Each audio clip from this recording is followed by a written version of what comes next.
ओम शांती. गोड मुलांनो,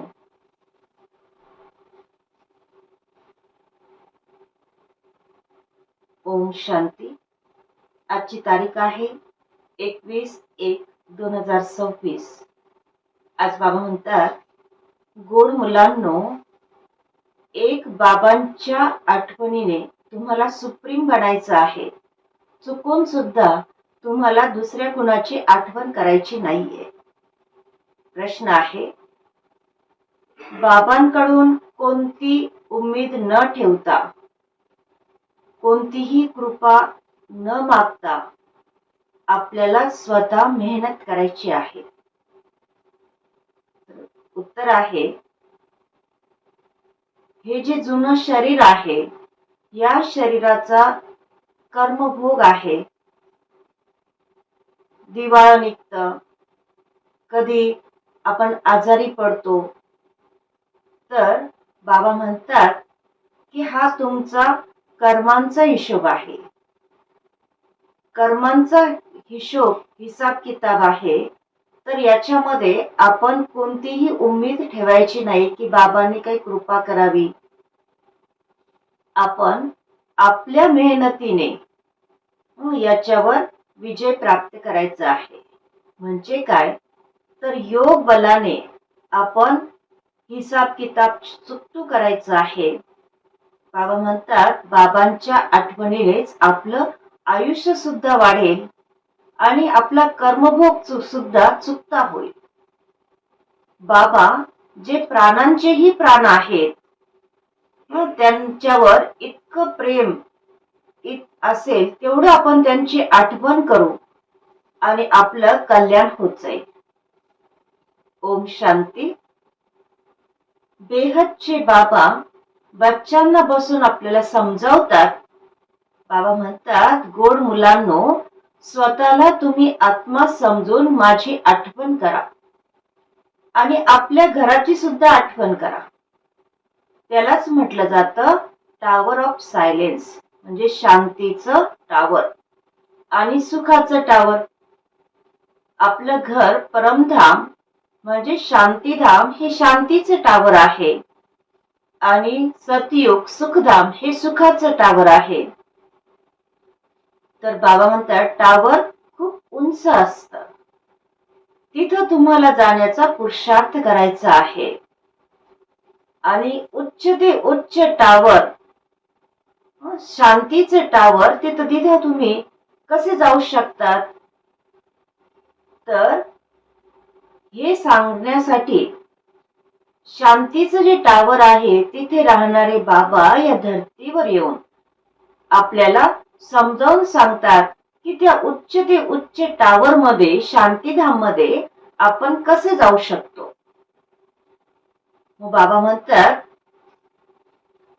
मुलांनो, तुम्ही स्वतःला आत्मा समजा की मी आत्मा शांतीधामचा निवासी आहे. ते आहे बाबांचं घर. तर चालताना फिरताना ही आपण सवय लावून घेतली पाहिजे की मी आत्मा आहे आणि मला शांतीधाम सुखधामाची आठवण करायची. हे फक्त स्मृतीमध्ये नाही, तर हे प्रॅक्टिकल मध्ये आपल्याला आठवण करायची आहे, म्हणजे त्याचा अनुभव करायचा आहे. बाबा जाणतात की याच्यातच खूप मेहनत आहे. जे आत्म अभिमानी होऊन राहतात तर त्यांना म्हटलं जातं महावीर. बाबांच्या आठवणीनेच तुम्ही महावीर, सुप्रीम बनतात. सुप्रीम म्हणजेच काय, तर सुप्रीम म्हणजे शक्तिवान. बच्चांना खुशी होते की आपल्याला स्वर्गाला, बच्चांना खुशी होते की स्वर्गाचे मालक बनवणारे बाबा, विश्वाचे मालक बनवणारे बाबा आपल्याला शिकवत आहेत. तर आत्म्याची बुद्धी जाते बाबांकडे. तर हे आहे बाबांवरचं आपलं प्रेम.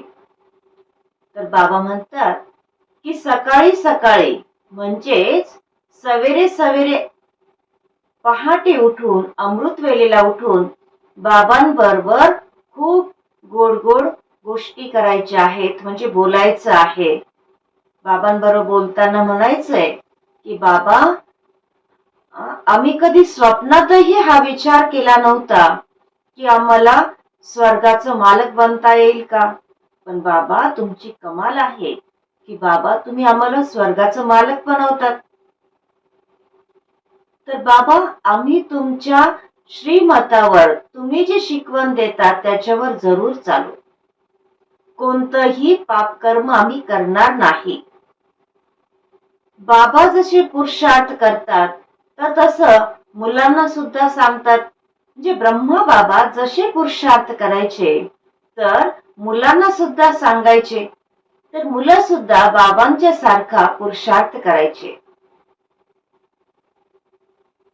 बाबा म्हणतात की शिव बाबांना इतके जास्त मुलं आहेत तर बाबाला चिंता तर असेल ना, एवढ्या बच्चांची सांभाळ करायची आहे.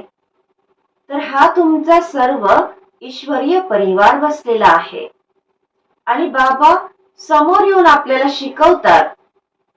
तर आपण हा अनुभव करायचा आहे की आपण बाबांबरोबरच खातो, बाबांबरोबर बसतो, बाबांबरोबरही कुठे फिरायला जातो. तर बाबा, शिव बाबा ब्रह्मा बाबांच्या तनामध्ये येऊन म्हणतात, मिठे बच्चे मामेकम याद करो, म्हणजे गोड मुलांनो, तुम्ही माझी आठवण करा. देह सहित देहाच्या सर्व संबंधांना विसरा.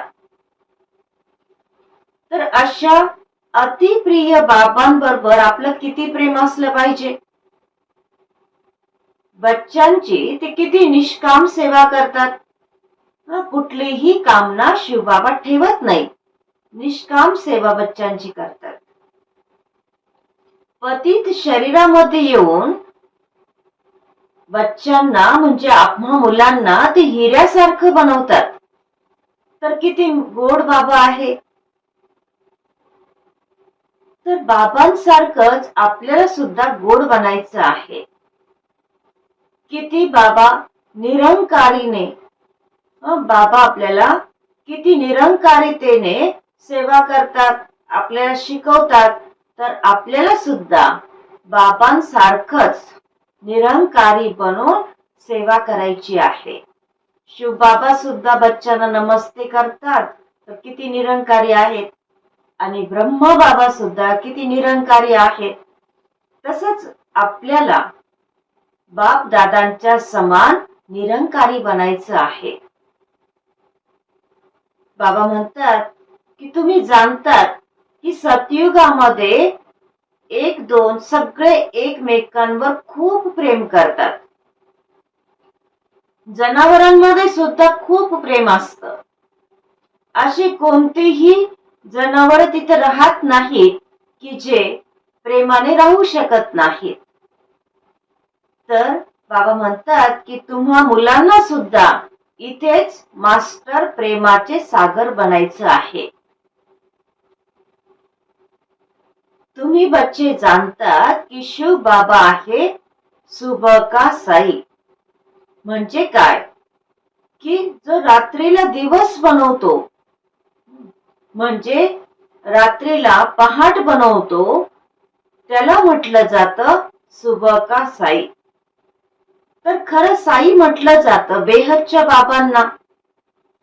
तो एकच खरा साई बाबा आहे, भोलानाथ शिव बाबा. त्याचं नावच आहे भोलानाथ. म्हणजे काय, तो भोळ्या भोळ्या कन्यांवर मातांवर ज्ञानाचा कलश ते ठेवतात आणि त्यांनाच विश्वाचं मालक बनवतात. किती सहज उपाय बाबा सांगतात विश्वाचं मालक बनण्याचं.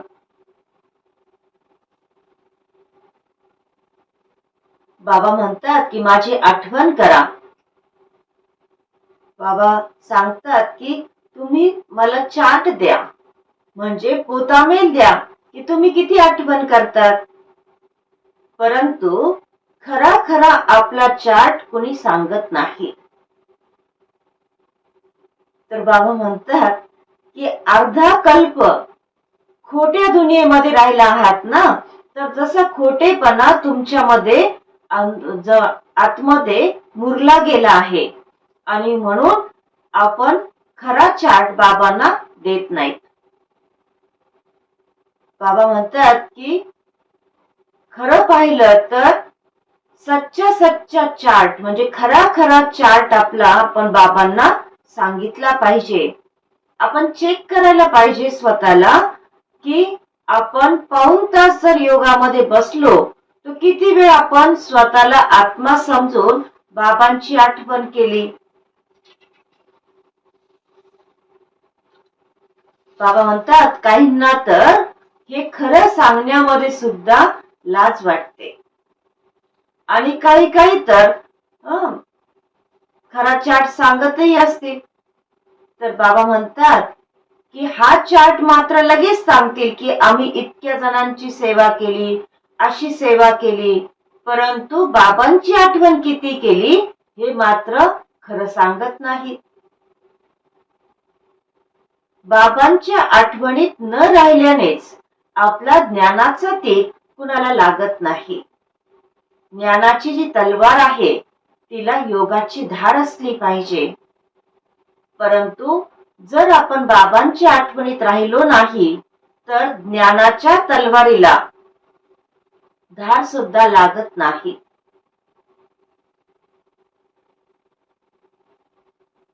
कोणी म्हणतात की आम्ही तर निरंतर बाबांच्या आठवणीमध्ये राहतो, म्हणजे सदैव बाबांच्या आठवणीमध्ये राहतो, अंतर पडत नाही. तर बाबा म्हणतात की अजून काही कुणाची ती अवस्था झालेली नाही.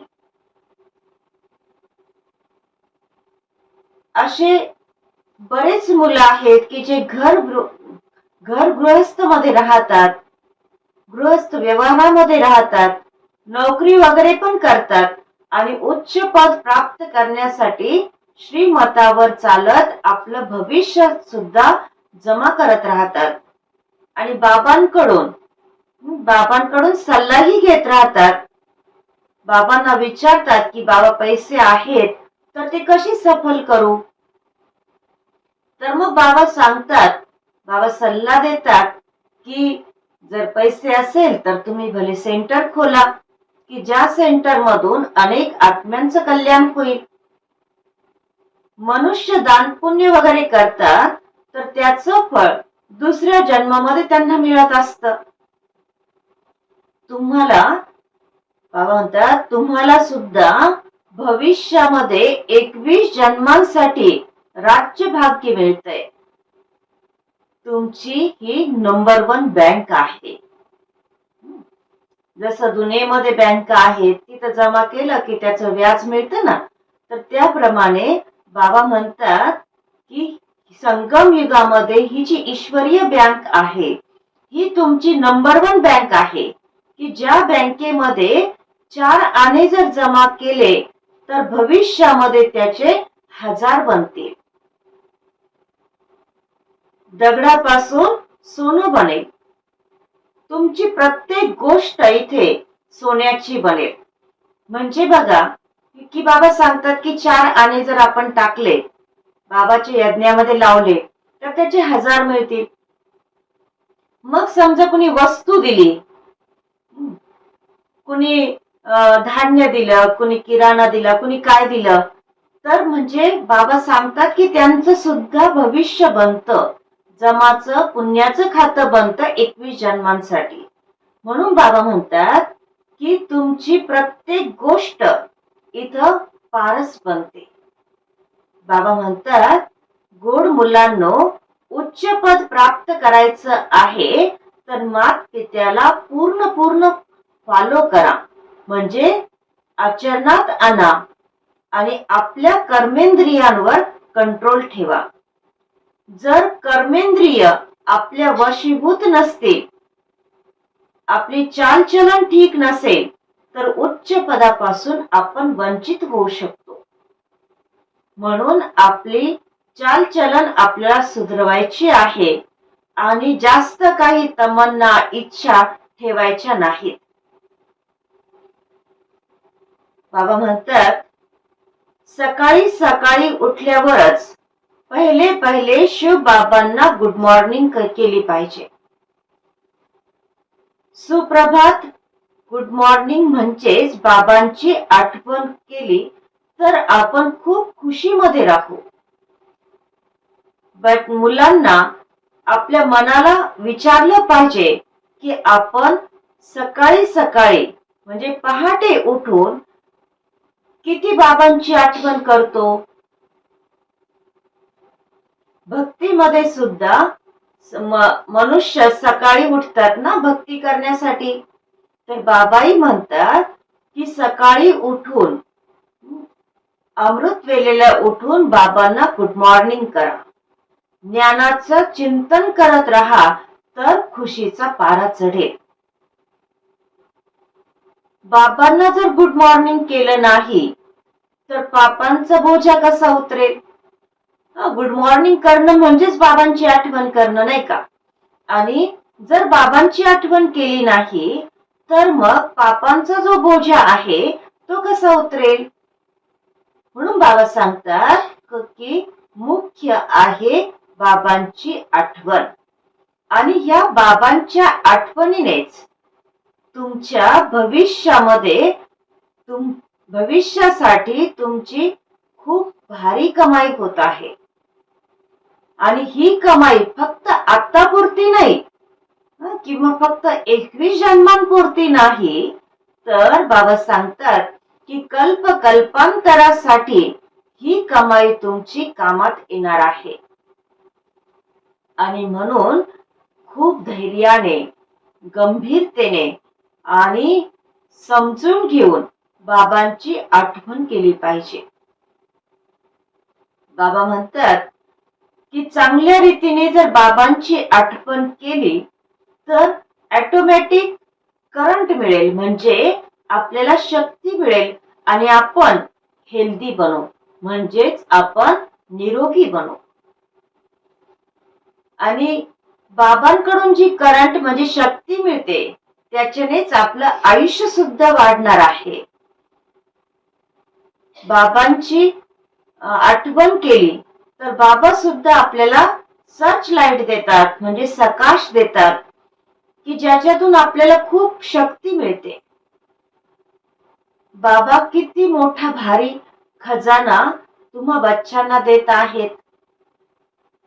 अच्छा. गोड गोड मुलांप्रती मातपिता बापदादांची प्रेमपूर्वक आठवण व सुप्रभात. आत्मिक बापाची आत्मिक मुलांना नमस्ते. आणि आम्हा आत्मिक मुलांची आत्मिक मातपिता बापदादांना प्रेमपूर्वक आठवण, सुप्रभात आणि नमस्ते. धारणेसाठी मुख्य सारांश आहे त्याच्यामध्ये पहिला पॉइंट आहे बाबांची खूप धैर्याने गंभीरतेने आणि समजून घेऊन आठवण करायची आहे. बाबांची आठवण जर यथार्थ असेल तर बाबांकडून आपल्याला करंट म्हणजे शक्ती मिळेल, आपलं आयुष्य वाढेल आणि आपण निरोगी बनू. दुसरं पॉइंट आहे उच्च पद प्राप्त करायचं आहे तर आपण आपली चलन म्हणजे चारित्र्य सुधारलं पाहिजे. खूप काही इच्छा ठेवायला नकोत. कर्मेंद्रियांवर आपलं पूर्ण कंट्रोल ठेवायचं आहे आणि मातपित्याला पूर्ण फॉलो करायचं आहे.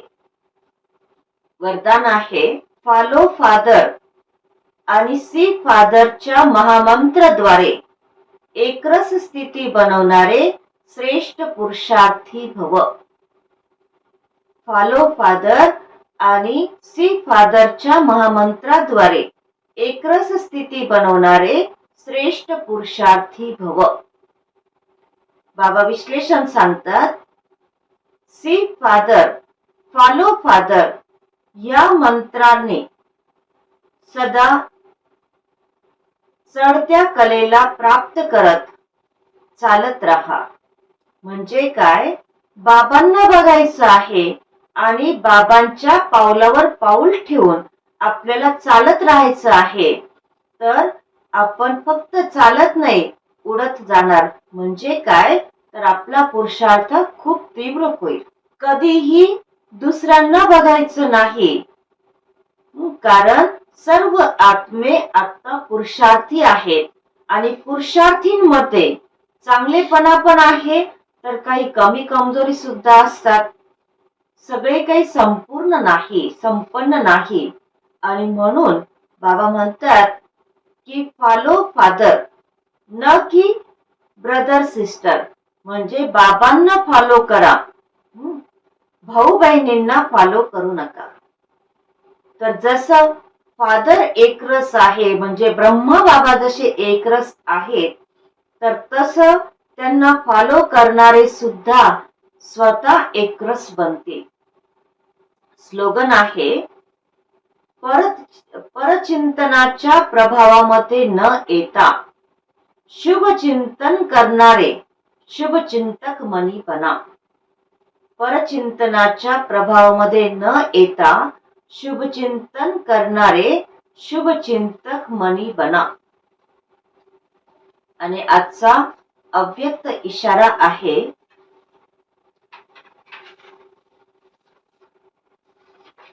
या अव्यक्ती महिन्यामध्ये बंधनमुक्त राहून जीवनमुक्त स्थितीचा अनुभव करायचा आहे. तर बाबा सांगतात, जसं दुसऱ्या स्थूल वस्तूंना जेव्हा पाहिजे तेव्हा आपण घेऊ शकतो आणि सोडू शकतो, त्याप्रमाणे देहाचं भान सुद्धा जेव्हा पाहिजे त्यावेळेला, म्हणजे कर्म करताना देह भानामध्ये यायचं आणि जेव्हा पाहिजे तेव्हा आपण देही अभिमानी बनायचं. तर ही प्रॅक्टिस इतकी सरळ असली पाहिजे की जसं एखादी स्थूल वस्तू आपण हाताने उचलतो आणि पाहिजे तेव्हा ठेवून देतो, सोडून देतो. बाबा म्हणतात, रचयिता जेव्हा पाहिजे तेव्हा रचनेचा आधार घेईल आणि जेव्हा पाहिजे त्यावेळेला रचनेचा आधार सोडून दे. जेव्हा पाहिजे त्यावेळेला त्याच्यापासून न्यारं बनेल आणि जेव्हा पाहिजे त्यावेळेला प्यारं बनेल. तर इतकं आपण बंधनमुक्त बनायचं आहे. ओम शांती.